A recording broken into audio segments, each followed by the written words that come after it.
Hey there, this is Dartan Beck. Paul Bussey and I thought it would be great to produce some fun, free webinars that focus on how I use my Daz 3D content to help drive stories. Do them in focused sessions and do them often, like once a month or so. At least, that's the target. The amazing thing about these things is that we always invite our audience to share, if they wish, their own experiences, comments, questions, ideas, share the art that they've made. It's all very organic and fun. Our first webisode had a great turnout, and it explored one of my favorite Starship series, along with a cool cyborg character. And then each month, I'll also share what I call Animation Corner, within which we explored a series of Ani-blocks that add sci-fi motion to our characters. It was a blast. For each of these webisodes, I have a feature page on my website, and Paul creates a special forum thread at Digital Art Live under the new course menu for this main series, Daz Studio, the Creative Cart.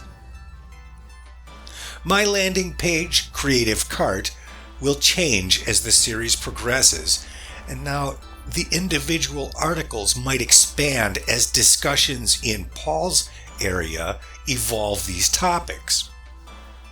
Our next one is scheduled for Saturday, April 6th. The official page and links will come soon and be available on the main page for this webisode, Pestriakov and the Dragon.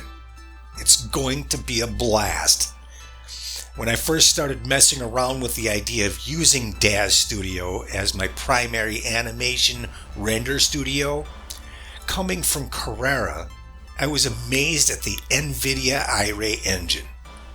But much more, the quality that the Daz 3D artists pour into the products that take advantage of IRA.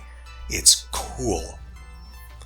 In Carrera, when I need a landscape, I just make one. It's as simple as that. And they render beautifully, so I'll never, ever stop using Carrera.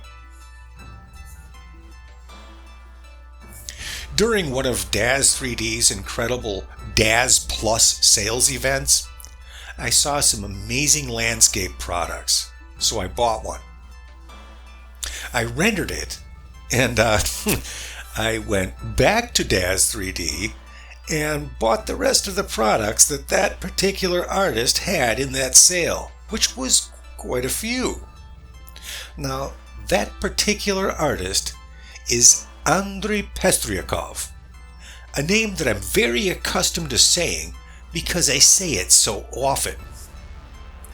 Just like I never forget the name Linde for creating Rosie's magnificent D-Force simulated hair, I'll never forget Andrei's name because the majestic wonders I've been able to create with Andrei Pestriakov landscapes. They're fantastic. So for this webisode, we're going on an adventure through many of Andrei's works.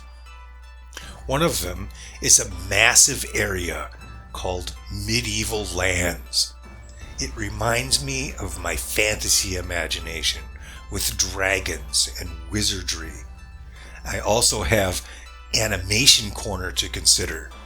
So for this webisode, we'll be dusting off Daz 3D's now legacy Millennium Subdragon. We'll adjust its materials for IRA and explore the possibilities we have with that.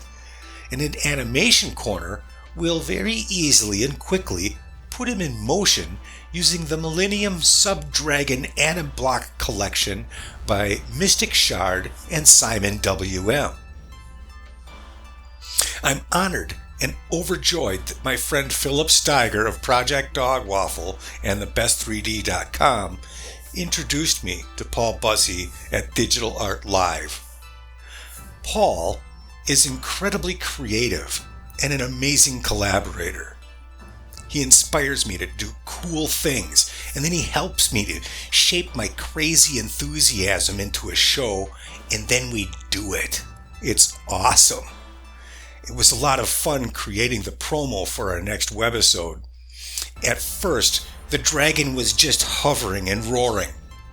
It looked cool, but it looked like there should be fire coming out of his mouth.